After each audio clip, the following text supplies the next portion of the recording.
Sejam muito bem-vindos a mais um Pop-Up, o vosso soneto radiofónico de cultura popular que junta estes verdadeiros poetas pop, Maria Ramos Silva, Bruno Vieira Amaral e Pedro Buxeri Mendes. Como já sabem, aqui nada é por acaso e é precisamente de poetas que vamos falar esta semana. Na verdade, o protagonista é só um. Damos as boas-vindas a Camões na Boa Dica.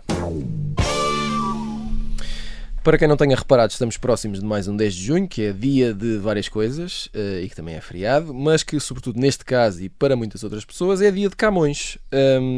Feriado, como dizia, feriado especial neste 2024, em que se comemoram os 500 anos do autor dos Lusíadas. E é sobre ele que vamos falar esta semana. Maria Ramos Silva, vamos começar por ti.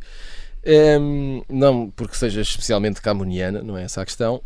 Sabes lá, Tiago. Também é verdade, mas se fores podes admitir. Vamos começar com a pergunta óbvia neste programa, que é se Camões é uma figura pop ou se é alguém demasiado antigo e distante e arcaico para ter esse estatuto. Bom, assim, o Camões se tivesse vivido num tempo com Sabe o que é isso? O com Camões estivesse TikTok, aqui. E se estivesse aqui, Camões com TikTok. seria um TikToker das caravelas, seria assim um ótimo gestor de redes sociais. Não esperava isto. Do nosso, provavelmente um dos nossos períodos mais gloriosos, mais épicos, e que ele foi narrando com palavras, na altura, e folhas até, que acho que se iam perdendo. Era o que havia. Às tantas se iam perdendo lá no tal naufrágio no Mekong. Quer dizer, eu acho que nós não o tratamos como uma figura pop. Nós, enfim, coletivamente, como país e também individualmente. Humanidade nacional. Esquecemos muitas vezes que ele está no meio de nós de uma forma pop quando usamos de uma forma mais ou menos inconsciente ou consciente expressões como vai chatear o Camões ou ocidental, praia lusitana, esquecendo que são tudo referências de uma forma mais ou menos direta. Ou quando dizemos que o Pedro Buxeri Mendes é um velho do Restelo. Precisamente, isso nós conseguimos incorporar isso tudo, não é? Agora não o temos presente com essa dimensão que se calhar podia ser tão épica quanto a obra que ele narra. Enquanto personagem do seu tempo, eu acho que tem tudo para ser uma figura fascinante como muitas outras da nossa história, e nós já falámos aqui de algumas. Era um tipo perfeitamente normal até certo ponto, e isso também o torna interessante. A forma banal como também acaba por morrer na miséria, quase como um ilustre desconhecido. Estás a tirar todo o carisma e toda a dignidade. Não, porque isso lhe dá ainda mais charme, já porque nós sabemos muito pouco, não é? É mais o que não sabemos do que aquilo que realmente sabemos. E todos esses ingredientes da sua própria biografia acabam por adensar ainda mais a figura do mito, se quiseres, não é? Era um desordeiro, era um tipo que podia andar ali na baixa e que andou à Zaragata, depois vai à viagem. Acho que tem sobretudo a virtude de passar muito tempo fora, que é uma coisa que faz falta aos portugueses, e no seu caso particular, não, terá feito toda a diferença. Sim, também claro. na sua obra, na sua vida e na forma como nos viu e como andou lá por fora. As coisas que contou, como volta, e todos aqueles episódios trágico-cómicos, até como perder o olho, enfim, isso e tudo mais.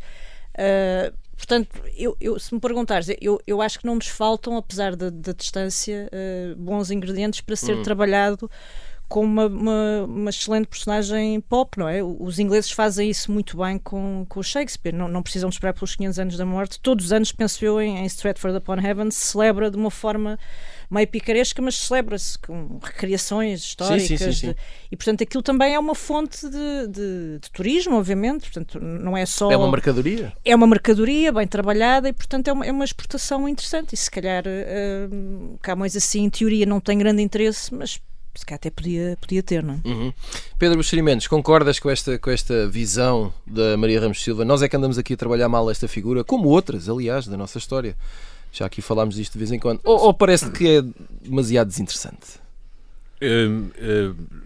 Não sei. O que parece é que não existe uma espécie de desígnio nacional. Se calhar não tem que existir, mas ou seja, não existe um consenso de figuras que têm que ser trabalhadas pelo Estado, pelo dinheiro público, em função da sua memória no futuro, portanto, de as perpetuar ou de as imortalizar. Eu creio que o Fernando Medina prometeu um museu, não é, para Lisboa, não é? Aqui há uns anos, E nunca foi feito porque, entretanto, começou-se a discutir se o nosso passado merece ser celebrado ou não, ou relembrado, a questão do racismo e das colónias e essas coisas.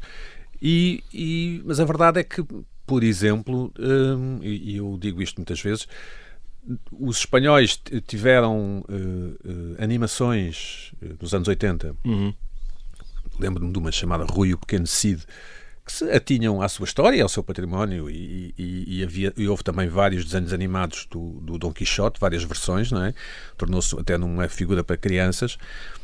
E Portugal perdeu sempre esse comboio. Esse foi sempre um avião, um comboio, um autocarro que nós deixámos partir sem... ou seja, não temos representações para crianças, creio eu, dos nossos heróis nacionais. Estou a achar que Camões foi um herói nacional e de facto foi. Eu lembro-me, na escola, quando era miúdo, que Camões era uma gabarulice aceite. Como assim? Explica lá isso. Porque tinha escrito uma epopeia. E havia poucas epopeias no mundo e nós tínhamos uma delas, que eram os Lusíadas, escritas por Camões. Portanto, no fundo, Portugal era bom porque tinha bom azeite, bom vinho, tinha uma e uma epopeia. Não, mas era um pouco assim. E tinha o melhor Camões do mundo. Certo. Mas era um pouco assim.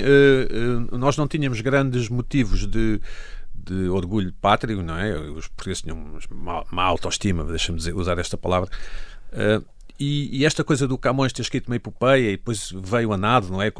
Nadou com uma mão e com a outra segurou o livro. Depois eu lembro-me de que o José Rui escreveu uma versão em banda desenhada.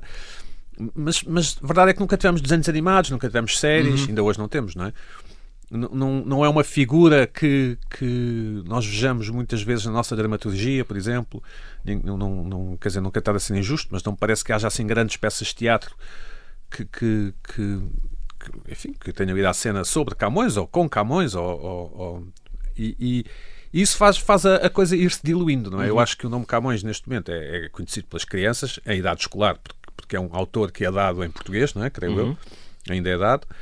Mas as pessoas, à medida que vão ficando mais velhas e mais distantes da memória da escola, só lembram Camões pelo lado de Camões, o Liceu Camões e o dia o 10 de junho, não é? O dia de Camões, que era o dia da raça, não é?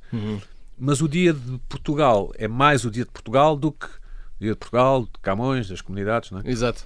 E, não sei, acho que talvez se devesse fazer alguma coisa a esse respeito, porque a obra de Camões, a sua lírica, os Lusíadas, é de facto, enfim, é impressionante, não é? Claro que é duvidoso que uma pessoa se sente a beber um Negroni e a ler os Lusíadas em 2024 ali em Tavira, mas pode acontecer. Olha, já sabem. Eu falava das viagens e o Pedro também falava um pouco disso, porque de facto, sem querer ou querendo muito, felizmente para nós, ele foi o primeiro grande poeta europeu a viajar e correr o mundo desta forma. Quer dizer, acaba por não ser um detalhezinho, não é? Sim, é uma parte da história dele que faz toda a diferença. Bruno Vieira Amaral, aqui enquanto falando mais da obra de Camões, dirias que é obrigatório para leitores, para escritores? Como é que colocas aqui o Camões, sei lá, num eventual ranking daquilo que deveríamos ler? Na língua portuguesa é difícil tu pensares ter algum interesse, alimentar um genuíno interesse pelas possibilidades da língua, pelas maravilhas da língua e não conhecer Camões, a obra, a epopeia dos Lusíadas, mas também a restante poesia. Não há forma, não podes fugir a isso. E, provavelmente Camões sofre desse problema, ou nós é que sofremos, porque nós é que perdemos, mas sofre desse problema de ter sido muito explorado pelo Estado Novo e que nós achamos tudo o que tenha sido de alguma forma explorado pelo Estado Novo é quase para deitar fora. Não digo que não haja questões problemáticas que estão relacionadas com esse facto de ser contemporâneo da expansão europeia e de ser talvez o primeiro grande poeta, o maior poeta dessa expansão, embora os Lusíadas não seja uma glorificação acéfala dessa aventura, mas sim pode-se considerar o maior poeta da expansão e do imperialismo europeu, e por causa disso hoje há um certo pudor ou um receio de nos embrenharmos no Camões, com o receio de sermos contaminados por alguma visão racista e imperialista. E é um erro porque, por exemplo, no caso dos Lusíadas, há toda uma riqueza lexical e cultural que é raríssima, seja qual for a geografia. Então na história da cultura, da literatura portuguesa, é ainda mais rara. A Maria há pouco salientava e sublinhava esse aspecto da personalidade, que terá um pouco de mito, mas será baseado também em factos. Ele ser um arruaceiro, ser um aventureiro, e se dar a primazia a esse lado aventureiro do Camões. Mas quando nós lemos com alguma atenção os Lusíadas, nem é preciso ler com muita atenção, basta folhear e ler alguma coisa, percebemos que há ali uma série, não só na forma, que a forma é muito exigente, mas há ali todo um conjunto de referências culturais, que é um conjunto riquíssimo e hoje praticamente inacessível ao leitor médio.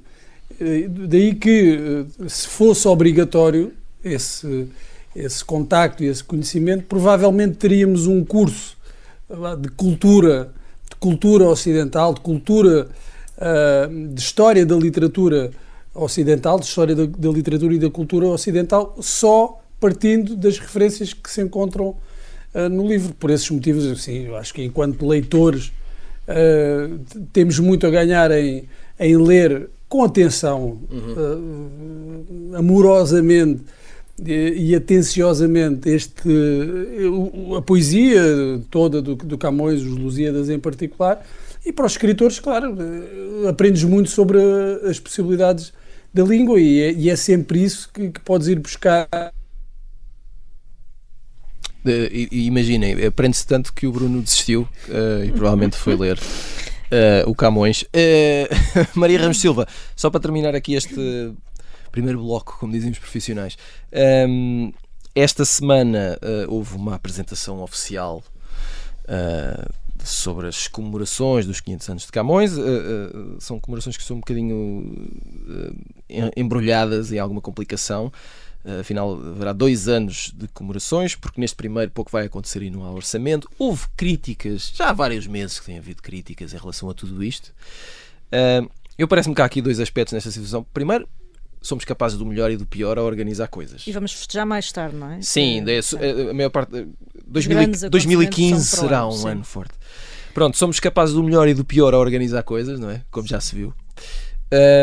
Mas depois, nós falávamos sobre isto antes do programa, que é muitas destas críticas surgiram por parte de pessoas que, se calhar, muitos de nós, não é? Não prestamos assim tanta atenção a Camões nos dias normais, mas é uma coisa que nós gostamos de fazer, não é?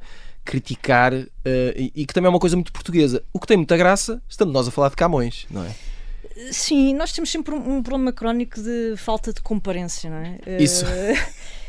De uma forma geral, a quase tudo. E quando aparecemos mal, fora de tempo, quer dizer, depois este adiamento... Entradas a pé juntos. Sim, e este planeamento fora de tempo. Não é que não seja sempre boa altura para falar e para celebrar Camões. É um pouco como claro. O Natal também, quando quisermos. Mas parece, e retomando a ideia do Natal, quando nós vamos à casa de alguém, nos esquecemos do presente de uma pessoa que ficou perdido lá em casa e depois, olha, para o ano trago-te 2, ou só te volto a ver, então trago assim com esse delay. Mas é estranho, porque o que eu sinto, sobretudo, é que nós somos muito maus marqueteiros de nós próprios, das coisas que fazemos. Subvalorizamos muito essa capacidade de vender, de tornar as coisas uma mercadoria na melhor acessão da palavra, de uma forma de facto útil e consistente, e também subvalorizamos a comunicação é muito bizarro. Eu lembro de ser miúda e nós crescemos todos com aquela imagem de estarmos na cauda da Europa, de sermos os últimos. Eu achava aquilo um disparate, porque eu olhava para o mapa e eu estava sempre na frente, sentíamos nós éramos os primeiros voltados para o Atlântico. À nossa frente havia mar e todos nós, os outros estavam nas nossas costas, e eu achava aquilo uma coisa muito estranha, mas pronto, acho que nos habituámos a crescer com essa ideia de que a perspectiva é outra, erradamente, e de facto sinto que muitas vezes deixamos as coisas nas mãos dos outros ao desbarato, porque de facto não estamos lá, não nos apresentamos ao serviço. O Mac escreveu sobre isso em abril, com muita graça, sobre pastéis de nata ou de bom, era assim uma coisa. Ele falava disso mesmo, as coisas boas sempre estiveram lá, ainda há coisas boas que os turistas vão de forma massiva, mas que continuam a ser boas, e nós é que deixámos de lá ir, nós é que deixámos as filas para eles, nós é que deixámos de marcar lugar, de disputar um lugar à porta e trazer aquelas coisas para casa que são boas e continuam a ser deliciosas. Portanto, o problema não é dos outros, o problema efetivamente é nosso, e aqui também se quer um bocadinho Aqui nosso. está uma lição para acabar esta primeira não é parte. só uma... Ainda assim, antes do intervalo, vamos começar a lançar as sugestões da semana com o post-it. Maria, segue em frente, já que tens a bola nos pés, até porque eu não faço ideia qual é a tua sugestão. É um livrinho de bolso, é um livrinho de bolso, muito mais pequenino que os Lusíadas, mas também vale a pena. O papel de parede amarelo, aqui numa edição da Relógio d'Água, porque ele já foi editado algumas vezes entre nós. Foi escrito pela Charlotte Perkins Gilman, uma senhora norte-americana, publicado pela primeira vez em 1892, há algum tempo, portanto. É muito interessante porque é a história de uma mulher que se descreve como doente, que é remetida para o primeiro andar de uma casa senhorial pelo marido para repousar. Ela acabou de dar à luz. E acaba por ter um registro semi-biográfico da história da própria autora. Na verdade, a Charlotte tem aquilo que hoje é considerado e classificado como depressão pós-parto, mas na altura, enfim, era um histerismo lá de Exato. É um senhoras, problema lá delas. Um problema lá delas, sem Isso. grande importância. Mas a verdade é que o texto acaba por ser super interessante, é um belo texto literário e vale a pena ser lido, e tem essa vantagem enorme que eu prezo sempre, que é uma dimensão perfeita para andar na mala, nos transportes, literalmente no bolso para todo lado. Eu, aliás, acho que eu defendo que há um enorme problema no formato dos livros em Portugal, e que isso já devia ser falámos revisto. sobre isso também, sim. É uma coisa que me aborrece. Por falar em aborrecer, estou a brincar. Pedro Buxeri Mendes, a tua sugestão é Beach Boys. Sim, há um documentário na Disney Plus que se chama The Beach Boys, precisamente. Já viste? Já. O que é que achaste? Opa! É muito agiográfico, não é? Portanto, foi o que eu senti. Achei plano, mas permite a algumas pessoas mais distraídas e das novas gerações a perceberem-se de um estilo de música, não é? Aquela música meia surf, não é? Aquela cultura da Califórnia. E da rivalidade que quase existiu com os Beatles, não é? Ou que existiu com os Beatles, escolham a alternativa que quiserem. Portanto, dá uma perspectiva interessante da música popular ali no final dos anos 60, no meio dos anos 60, final dos anos 60. Uma banda americana que quase rivalizou com os Beatles, que, como sabemos, são ingleses. O documentário podia ter sido mais ambicioso, mas provavelmente não teriam tido aquelas entrevistas. Pois, essa é que é a questão, não é? Porque os documentários transformaram-se um pouco em... Pois. Um pouco em tipo carcaças de, não é?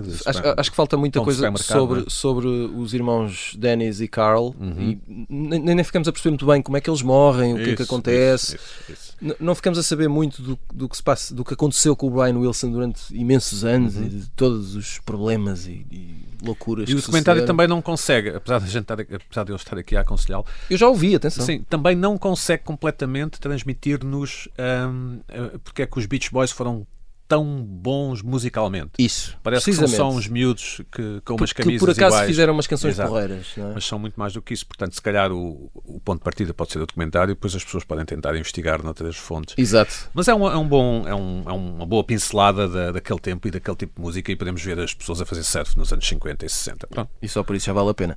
Muito bem, Bruno, espero que estejas desse lado. Entretanto, tiveste que, não sei se foste a outra galáxia, deixámos-te ouvir. Mas de qualquer forma, vamos guardar a tua sugestão para o início da segunda parte. Fazemos agora aqui um curto intervalo. Até já.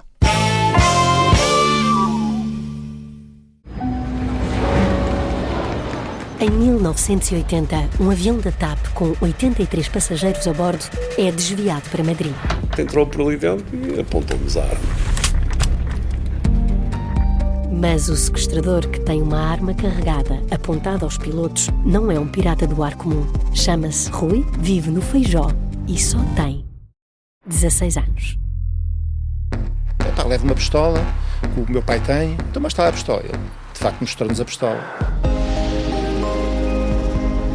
Este é o Piratinha do Ar, uma série para ouvir em 6 episódios que faz parte dos Podcast Plus do Observador. É narrada por mim, Margarida Villanova, e a banda sonora original é de David Fonseca. Pode acompanhar todas as semanas no site do Observador, nas plataformas de podcast e no YouTube.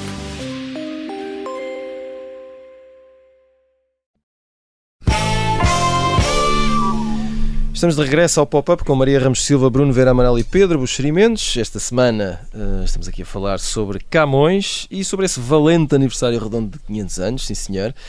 Antes de continuarmos, vamos voltar a dar a palavra ao Bruno Vera Amaral, que na primeira parte caiu de emoção ou qualquer coisa assim, deixamos de te ouvir.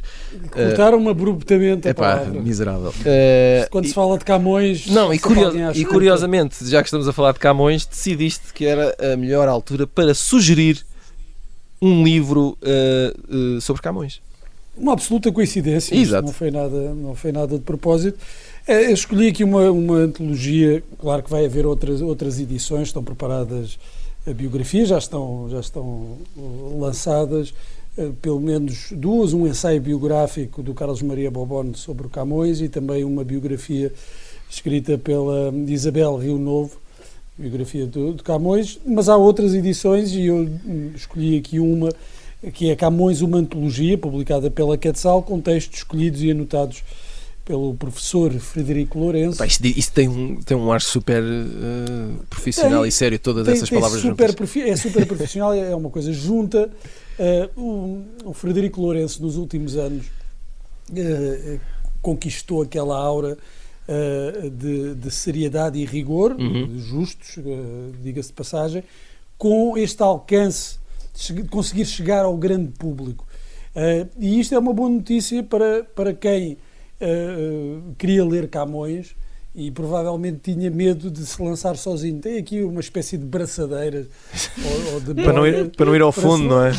Para não ir ao fundo, não é? E aqui pode recorrer às anotações do Frederico Lourenço para navegar com alguma segurança por estas águas. São águas difíceis, não é? Porque exigem, já tinha falado disso na primeira parte, exigem aqui alguma preparação, mas eu acho que é uma aventura que compensa largamente o esforço, o retorno que se obtém compensa largamente e por isso recomendo esta Camões, uma antologia com poesia, com textos escolhidos por Frederico Lourenço. Até tu foste algo poeta nesta É um best-of, não é? Um greatest hits. É um greatest hits com depois o enquadramento, explicar as coisas como é timbre do Frederico Lourenço, explicando de uma forma que é ao mesmo tempo erudita e acessível, o que não é uma arte para todos. É um cruzamento entre um best-of e um storytellers.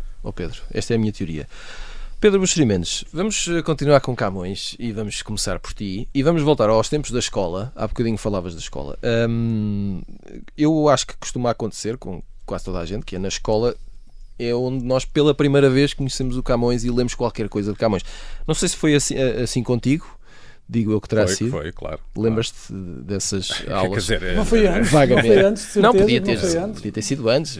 Se eu tivesse nascido 15, 20 anos antes, como as figuras públicas portuguesas, teria lido livros proibidos aos 9 anos, não é? Eu já disse isso aqui. Sim, o Primo Basílio. O Crime do Padre Amaro. Não, aqueles, quer dizer, não me está a ocorrer nenhum livro proibido naquela altura, mas, portanto, não teria lido Camões porque teria lido livros proibidos. Estás a sugerir que não havia livros proibidos na altura? Não, sim. E depois teria lido todo o Camilo antes de Camões. Isto com 11 anos, obviamente. Não é? A minha pergunta... Há sempre uma casa com um avô que tem livros. Exato. Nessas memórias. A minha questão é, será que a escola é o sítio certo para nós conhecermos e lermos pela primeira vez Camões? Se é um processo que tem bom resultado e que funciona bem, ou se é aí que começam alguns problemas de relações. E atenção, com Camões e com outros autores, não é? A questão, se calhar, é mais abrangente do que esta. Eu acho que temos muito a ganhar em deixar algum relativismo. Portanto, a resposta é sim. Se não é na escola, há de ser onde? Na catequese? É uma boa pergunta. Ora bem. Se não é na escola, é na catequese. Está aqui outra boa frase para te chamar. O que talvez devêssemos, às vezes, ter mais sensatez de achar que não é para todos. Portanto, se calhar algumas pessoas vão ser mais da matemática, outras pessoas vão ser mais da física, outras pessoas vão ser mais do português e das coisas da literatura. Mas sim, eu lembro-me que dávamos Camões, não é? Tínhamos que saber o que era um soneto e depois a sua lírica, lembro-me, a cativa que me tem cativo, não é? Essas coisas. Olha, coisas que ficam. Os cantos dos Lusíadas, a Ilha dos Amores, o que era aquilo da Ilha dos Amores e tal. Tudo muito inocente. O Camões depois revive de repente na nossa vida coletiva quando o então Primeiro-Ministro não sabe quantos cantos tem. Não sei se se lembram dessa história. Eu acho que já é nos anos 90. Para Gáudio dos portugueses muito cultos, Cavaco Silva era o único português que não sabia quantos cantos tinha Lusíada, todos os outros sabiam. Não conhecia os cantos à casa. Exatamente. Pessoas mesmo divertidas neste programa. Exatamente. Isto é um programa pop, meu amigo. Mas sim, eu quer dizer, não é uma questão de achar. Obviamente que Camões tem que ser dado, é assim que se diz, não é? Na escola secundária, acho que é a partir do 10º ano, se bem me lembro. Não sei como é que é. Já foi há tantos anos, não é, Pedro? Mas foi mesmo. E nós já nem nos lembramos da polémica quando a Amália cantou Camões. Sim, e eu lembro-me e achávamos aquilo naturalíssimo, e o Gil Vicente e o Alto da Barca do Inferno e essas coisas, e depois havia lá uns palavrões, não é? Sim. E achávamos graça que coisa tivesse sido cousa, não é? Ou cousa, sim. Pronto, acho que sim. Essas formas arcaicas de português. Bruno Vera Amaral, eu tenho genuína curiosidade para saber que tipo de relação tu tens, ou se nunca tiveste, com os Lusíadas. Se é uma coisa que te não sei, como é que eu posso dizer isto? Que te fala ao coração? Que te ensinou? Aprendeste imenso com os Lusíadas? Aprendi contra vontade, contrariado. Pois, é o costume. Não, mas isso é um problema de estudares as coisas na escola, não é? Porque há sempre um lado de obrigação, de trabalhos forçados. Não é uma leitura de prazer, não vais ler aquilo porque, olha, que giro. Tenho aqui tempo, hoje está sol, vou ler os Lusíadas. Exatamente. Nem sei se isso é, o Pedro na primeira parte dava desse exemplo, estarmos em Tavira a ler os Lusíadas. E a beber na grade. Isso, está a ler os Lusíadas. Falta essa parte. Esse pormenor é importante. É verdade. E isso fica marcado, o facto de termos tido o primeiro contacto com os Lusíadas na escola, numa altura em que é difícil estar preparado para aquilo. Pois acho que essa é outra dificuldade, a não ser que sejamos um desses intelectuais a que o Pedro se referia, que aos 11 anos já tinham papado isso tudo. No nosso caso, no caso dos restantes comuns mortais, como nós, né? Somos todos comuns mortais, como nós e como os nossos ouvintes, isso é diferente. Eu acho que só depois, mais tarde, é que tu consegues, se estiveres disposto a isso, obviamente, consegues ir voltar e ler Camões de uma outra forma. Mas há sempre e continua a haver, tal é a distância já temporal e cultural que nos separa do Camões, implica sempre esforço. Obviamente não é uma leitura fácil, não lês isso como vais ler um romance que está aí a sair, ou como vais ler Helena Ferrante ou Stieg Larsson. Não é, estás a falar de uma relação com a leitura totalmente distinta e que te obriga de facto a uma suspensão em relação ao teu tempo, às tuas referências culturais e a vontade, o desejo de querer entrar num mundo que te é hostil porque já não são as mesmas referências, não partilhas as mesmas referências naturalmente que fazem parte, que constituem o livro. Sim. Aliás, essas diferenças, para além de haver essas diferenças de linguagem. Exato. E por ser uma forma, claro, exigente, Portanto, a minha relação com o Camões é uma relação de desafio a mim próprio enquanto leitor. Não vou ler aquilo que bom, a não ser, claro, ali alguns sonetos da lírica, eu acho que funciona de forma diferente, e talvez seja uma boa porta de entrada para a obra de Camões, seja fora dos Lusíadas, e passar para os Lusíadas depois de ter passado pela lírica. Já agora, eu tinha aqui outra pergunta guardada, mas posso fazer-te já porque seguimos caminho, não é? Sem parar, que estavas a falar dos sonetos. Parece que o soneto é podemos apelidá-lo de maravilha da humanidade, ou é assim uma antiguidade que hoje em dia já não encaixa? Eu acho que devia ser obrigatório a qualquer aspirante a poeta demonstrar que sabe escrever um soneto. A sua habilidade no soneto. A Maria está a vão ler Daniel Jonas, por amor de Deus. A Maria está vão a ler Daniel Jonas e vejam se vale a pena não saber escrever sonetos. Pois é. Pronto, mas é isso. Devia ser uma prova de admissão ao estatuto de poeta. Depois de demonstrares que dominas esta forma, depois podes escrever como quiseres, verso livre, verso o que quiseres, não interessa. Mas primeiro passar por este teste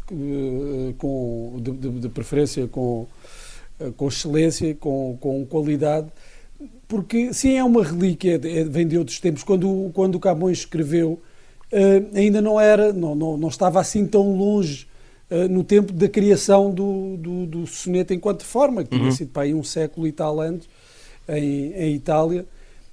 Portanto, ele já não era do tempo dele, mas ainda era relativamente recente.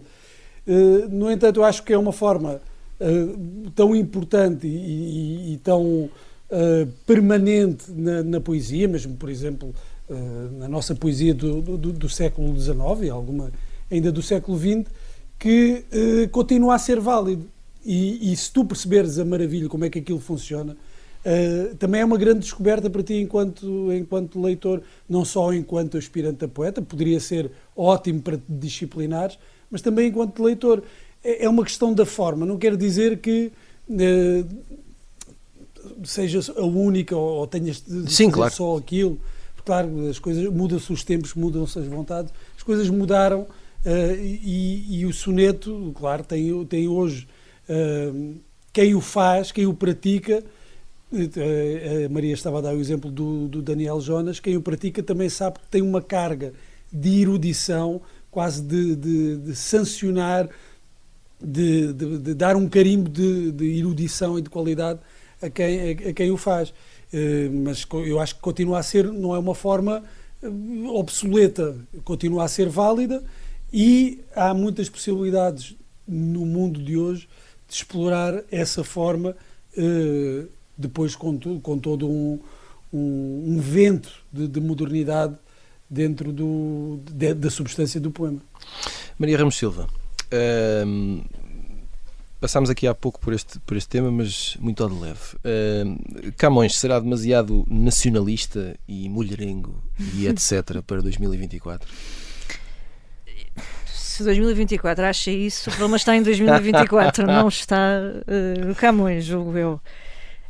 O Bruno já falou um pouco sobre isso. Eu por acaso acho que é capaz de nem ser das figuras mais alvo a abater. Se é para ir por esse caminho, há outros. Mais que não seja porque, infelizmente, as pessoas também não se lembram tantas vezes assim do Camões e, portanto, enfim, se calhar também está um pouco a salvo dessa senha woke, digamos assim.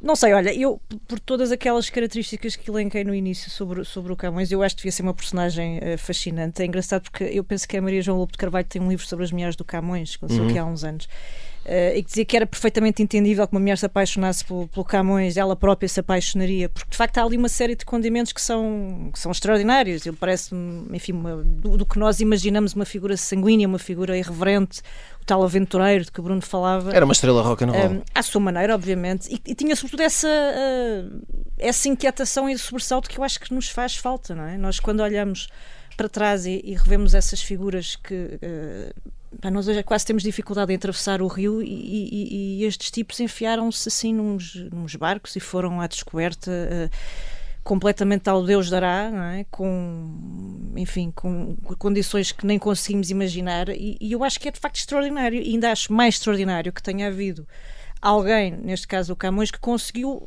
registar isto e que teve a capacidade de, fosse por puro marasmo, não ter nada para fazer, vou aqui escrevinhar umas coisas, ou porque realmente percebia a importância daquelas façanhas, deixar aquelas empreitadas todas escritas, e portanto acho que com mais soneto ou menos soneto é absolutamente fascinante. Com mais soneto ou menos soneto, muito bem.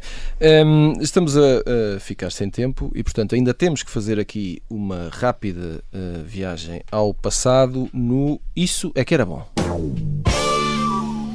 E vamos mudar completamente o tema, só para tornar isto ainda mais interessante. Eu não sei se vocês sabiam porque eu enviei-vos o guião, se não sabiam, o Tetris, que é um jogo de vídeo, não sei se estão a par, faz esta quinta-feira, 6 de junho, 39 anos.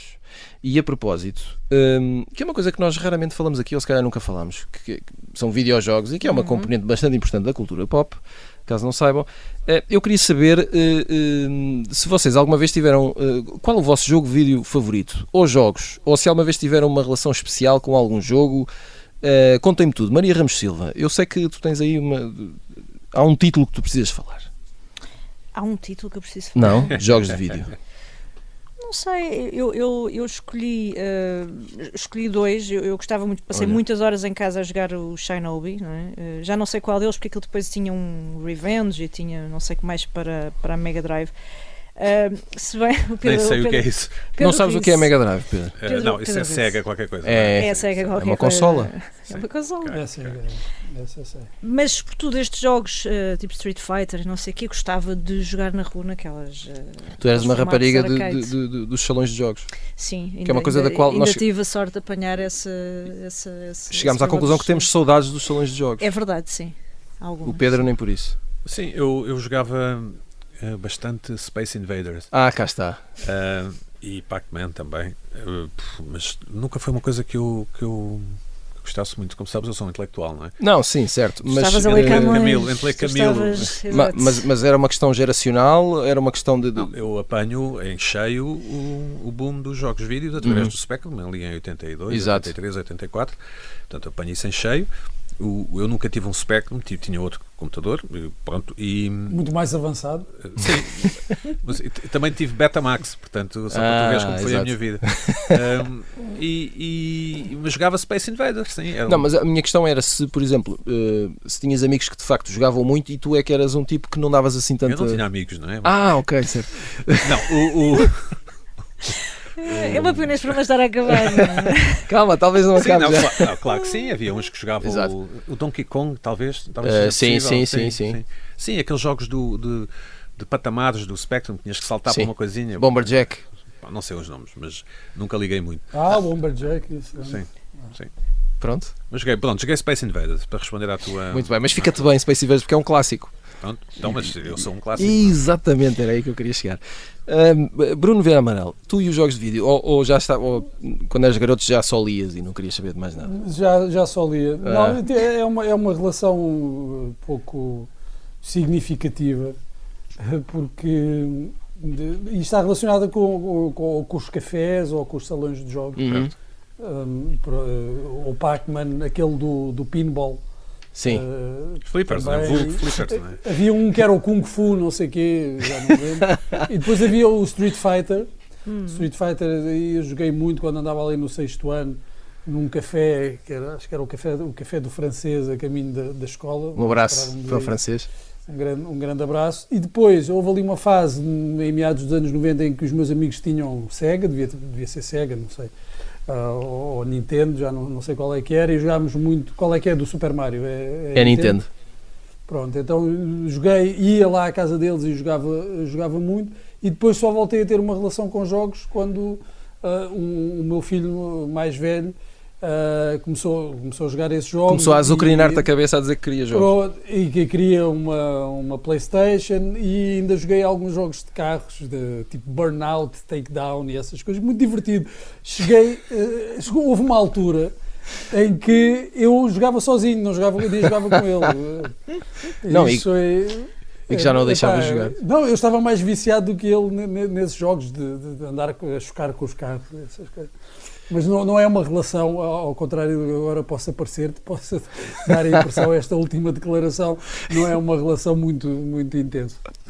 Muito bem, mas gosto da forma exótica como vocês falam de jogos de vídeo, como se fossem... Mas tu jogavas pelos vistos, é isso? Eu jogava bastante tudo o que fosse, sobretudo, do reino Nintendo, Super Mario, etc. Muito bem, muito bem. Ainda hoje sou bastante fã. Sério? Sim, sim. Tens isso montado lá na sala, cheio de fios? Não, hoje não, já não... E com aquelas lâmpadas para fazer a transmissão? Para já, as consolas hoje já não têm assim tantos fios. Lives? Já não carecem de fios? Não, quer dizer, podem não carecer, não é isso? E em alguns casos são portáteis. Era só para usar o verbo carecer. E fazias batota? Fazias muita batota, Tiago? Não dava para fazer muita batota. Havia um Street Fighter na Super Nintendo que dava para fazer batota. E de repente tu podias usar todos os... Se fizesse lá um truquezinho com o comando... Nome, não é? Os POCs, ou tinha um nome, havia uma palavrinha em inglês que designava os truques, os cheats, não é? É cheats? Não sei. Não era cheats? Não, era uma não coisa... era, mas a ideia é essa. Sim, era. Pronto. E tu No podias... fundo, enganares aquilo. Estou a adorar que estamos a falar sobre isto neste programa sobre Camões. Não, e as pessoas que percebem de videojogos estão a ouvir isto. Sim. Estes palermas. Tirem estes gajos daqui. Mas pronto, agora fiquei com essa ideia. Talvez faça. Olha, um dia temos que fazer um programa sobre videojogos. Talvez faça uns níveis de Super Mario hoje. Nunca se sabe. Quando chegares a casa, para matar saudades, faz isso. Muito bem, e então só por causa disso chegamos ao final de mais um Pop-Up. Na próxima semana, fica o aviso, estaremos a celebrar o Santo António e é uma desculpa tão boa como para avisar que não haverá programa. E regressamos na semana seguinte, antes do São João. Fica o aviso. E portanto, até lá.